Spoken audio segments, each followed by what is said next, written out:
Yeah. I did mention yesterday Jan Gametz, who's, I don't know if he's here, but, and Pasha Stensko and Alexei did a lot of work on the back end for this thing. One of the tricks in trying to get this thing to work is getting it all to happen in user time. When you read a billion rows, is AutoViz going to graph something? People are patient to wait for that little spinning wheel to run a model. They're not going to wait if they want to look at a visualization. Now, I think I got everything backwards when I arrived here because I gave the theory talk yesterday and I'm doing the demo today, and I had the feeling demos were supposed to be yesterday, but who cares? I'm just going to run the software, and then I'm going to recapitulate some of the things I said yesterday and try to give you an idea of how I interpret this stuff when we look at these little thumbnails that come out with AutoViz. Because as I mentioned yesterday, a common problem with AutoViz so far that I've been hearing back from users is, oh, that's beautiful, but what the hell does it mean? What am I supposed to do with that stuff? And so that's a sign also that we need better documentation on it and so on, but whatever. Actually, how to use it is utterly trivial. I think you've already seen, since Sri knows more about this program than I do. He ran it, I think many of you saw this morning, and he loves to flip that thing up and run through all the different graphs. So I think you've seen, once you've loaded some data sets, and that's done through this menu, add data sets, and you get them locally or off AWS or some other system. And I've done that for 3 data sets. And I'm going to take one of our old favorites, credit card. It's like SPSS had the bank data set, and every damn analysis they did was on the bank data, which, by the way, was an interesting data set because it was part of a lawsuit involving discrimination and bias in interviews. So anyway, this one, I'm not going to go through the whole data set and explain what every variable means, but I am going to visualize it like this. So just click. And this is what you get. You get a bunch of thumbnails. And each one is marking one or more visualizations underneath that you want to take a look at. This thing changes for every data set. You don't get all these graphs. You might get none, in which case, well, you can't get none because some of the ones at the bottom always pop up. The heat map, the parallel coordinates plot, and the radar plot. Otherwise, it's going to show you things it thinks are weird. And I mentioned some of those things, so let's just start at the top left. Correlated scatter plots, it found one here. Now, interestingly, it took a while for us to add those little circles because this particular plot doesn't look very correlated. But the fact is, the size of the circle is proportional to the number of data points in that little region. And so there's a strong diagonal tendency. This isn't obviously a perfect correlation, but the correlation's above 0.95, which is a pretty big correlation. So most of these other points are single points.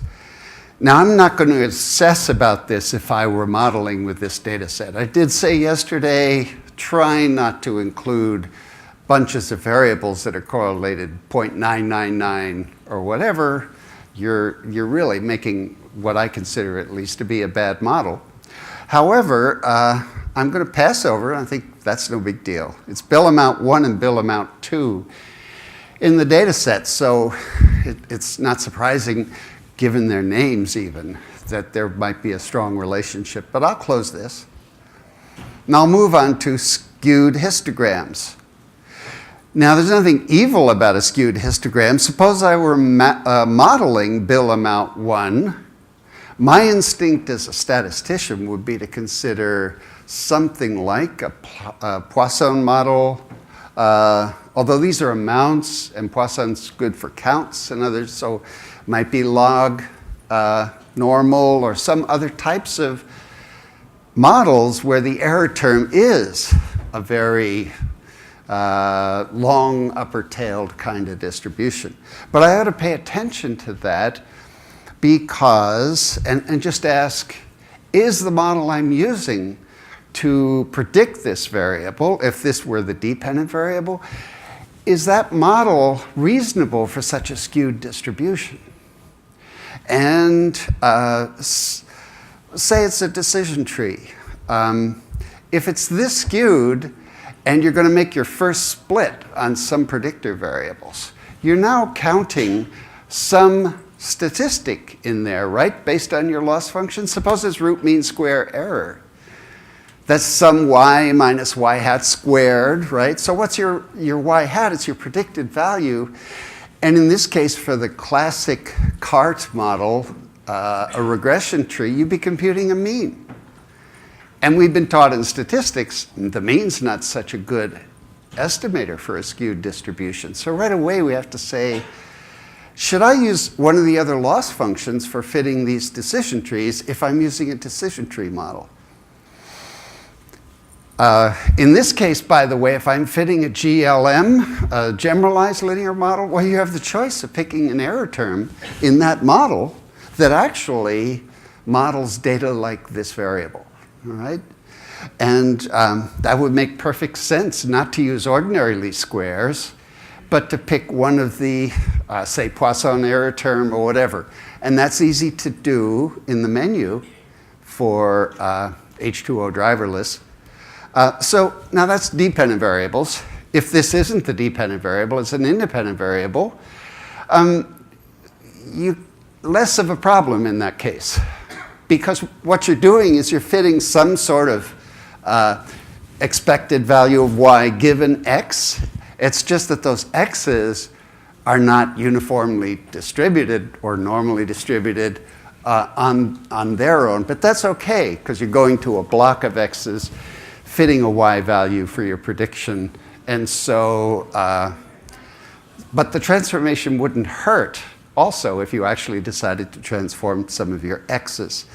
Well, what's nice here, and I didn't invent this carousel, we call it a carousel, but I said to Justin, one of the programmers who worked on this in the early days, could we find some way to swipe these the way you go through movies on an iPhone or something?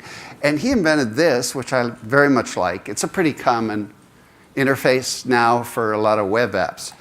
And so I can just go through all of them. Notice most of the data set is extremely skewed. By the way, why does that one look like little sticks? I'm sure you know that the data are integers. You don't do histograms on integers. Integers are either categorical, ordered categorical, or they're reals, but they only occur at the integer points, and therefore you shouldn't be using a histogram. I make a big deal about this because if you go use R or Python or something and histogram this variable, you're going to get a histogram, which is wrong, right? You know the difference, say, between this as a so-called, like a probability mass distribution.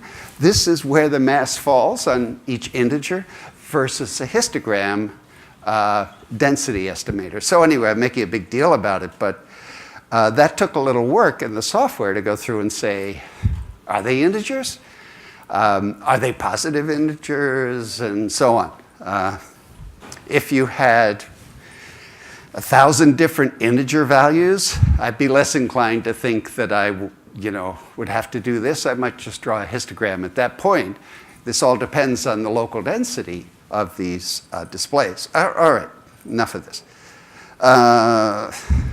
Okay. So we're going to include that there are a bunch of skewed variables of all sorts. And any questions on that one?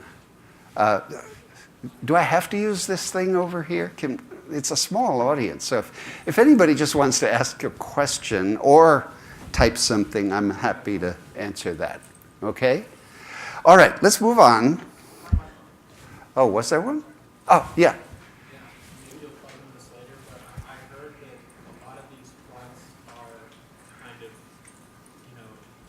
figure out what the important things are to show and just show that? Exactly. So how do you determine what's important and what's Good question. Part of that was part of yesterday's talk, but not much of it. But yes, underneath are a bunch of algorithms. And oh dear, they're rule-based. I couldn't help but react to that. I consider sort of a slur, like rule-based AI systems are primitive, and tree-based or deep learning is super advanced. Well, I'm really glad to hear some of the comments on that. That like there's a duality. They're the same thing. We're really talking about. All right, so much. It is rule-based. In other words, for the skewed, I compute skewness. That's simple. And by the way, it is a robust measure of skewness.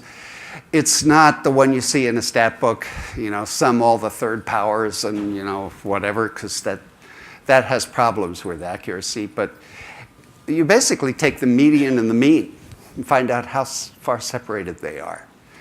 And you divide that by some measure of spread. It could be the standard deviation or whatever. There are measures that work this way, like Bowley skewness and so on.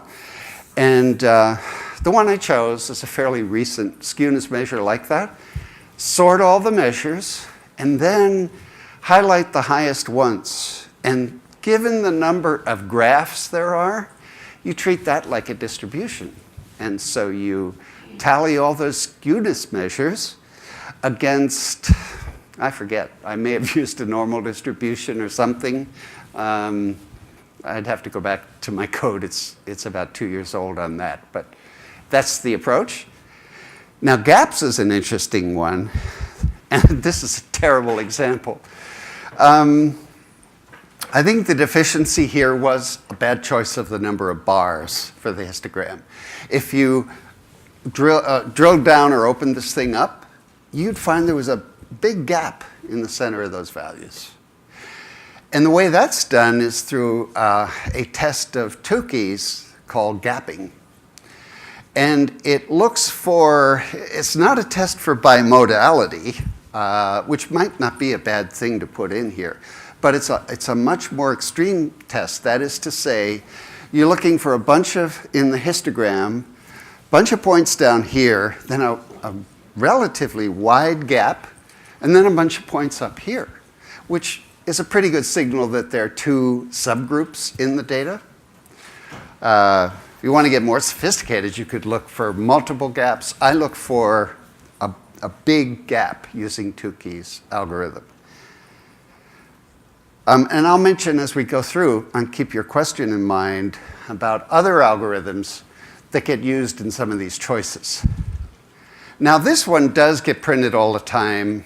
I guess, yeah, all the time. I probably should have put it on the bottom row because it's not an anomaly detector. It's a summary of the entire data set. And it's called a biplot, but actually it's a principal components plot, the first two principal components. But what is useful about it is the points are the row, vectors coming out of a singular value decomposition, and the red vectors are coming as the column coordinates from the same singular value decomposition. The beauty of that is you get a structure that shows the distribution of the points themselves, and then right here, for example, you see a bundle of vectors. Now, I'm ashamed to say these should be labeled, or I should see a pop-up label. We'll get that done. But the point is, if you go into the data, you're going to find that these variables here, columns, are highly correlated. And so you see a bundle like that. Here's another bundle which appears to be fairly orthogonal to the first. And so some people won't have the foggiest idea what to do with this plot, but a lot of people are familiar with principal components. So that's what that does. Outliers uses the algorithm that I published last year, and I can give you a reference to that if you're curious, in transactions and visualization and computer graphics. It's an outlier detection algorithm for one or more dimensions. In this case, we're pulling out the 1D outliers. So if I click, I can see who that is up here, right? And again, I cautioned you yesterday, be careful not to use this as, the Word of God. I mean, you really ought to know why. Here are two people. You may want them to stay in the analysis. They legitimately have a gigantic bill amount, and that happens. Notice, for all of these, you get to see strong univariate outliers. Now, yesterday I talked about multivariate outliers, and I'll get to that shortly. I first want to show you what you do with this thing. I call it a correlation graph. It's simply a layout of the points using a strings type layout that moves these nodes, which represent the columns of the data set, close together if they're strongly correlated and far apart if they're not. And they're colored just redundantly, so we can filter them and say, let me look at only the strongest. And the strongest ones are bill amount 1 and 2, which we saw back in the correlation thing, and bill amount 4 and 5. Now, what's unique about this plot, I think, is people have done this with correlations, but this includes all the categorical variables as well. So it turns out, statisticians know this. I don't think many computer scientists do, that there are tons of correlations for different purposes. Point by serial, Goodman-Kruskal lambda, et cetera, et cetera. So what this does is, depending on whether it's continuous variable or categorical, where you'd get a chi-square and convert it to a phi square and so on, you're going to be able to compute all possible correlations. And that's what this does. So you can see in the center here, there's kind of a little bit of a cluster of points.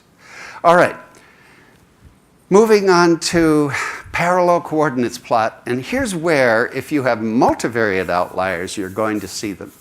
I showed you an example yesterday where there were a bunch of gray profiles for parallel coordinates, and then I showed 2 red outliers. Well, that's what's happening here.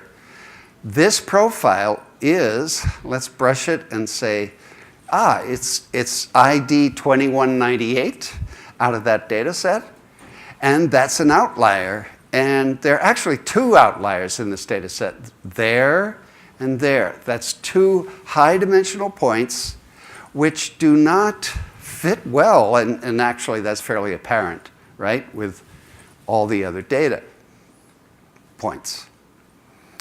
All right, now this is a nice one, actually beloved by the Japanese for a bunch of reasons, especially in their manufacturing data analytics. And I think this is in some sense a better plot than the parallel coordinates because you can fit all those columns into one display.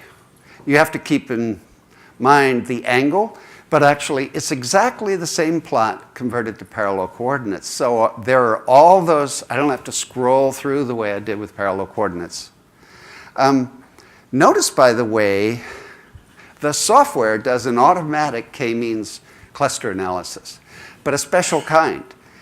It's the kind where it tells you how many clusters are in there. You don't tell it the way you have to with almost all k-means programs. You have to say, oh, I think there are 5 clusters. Now split it into 5. Show me the solution. This one goes through with all possible numbers of clusters, computes them all, and uses a loss function to determine how many statistical clusters there are. Well, the heat map is pretty. Not much going on in here. These are columns, and these are rows. It's transposed so those labels work. One variable you can see that after permutation, and by the way, the permutation is done for both the rows and the columns, it's permuted those the sex variables together. And lastly, I'm going to show you a feature that's about to it is implemented but about to be released. It's a transformer. Remember I said it shows skewed variables. Now the program is going to recommend a transformation to alleviate skewness. And for this variable, for example, it recommends that you log transform that variable. And that, we hope, is going to be an adjunct to DAI for that purpose. Yes? Are these going to be added to... Thank you. Are these going to be added to H2O.ai, or do you have any plans for that? Can someone else answer that? I don't think so. Yeah, I don't think it's on the roadmap right now. I think it's kind of intimately tied up with all the visualizations inside DAI. So, but stay tuned.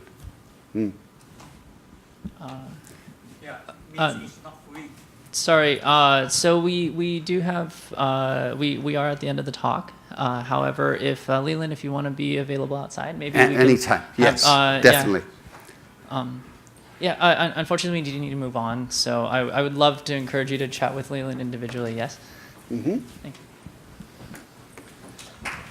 you.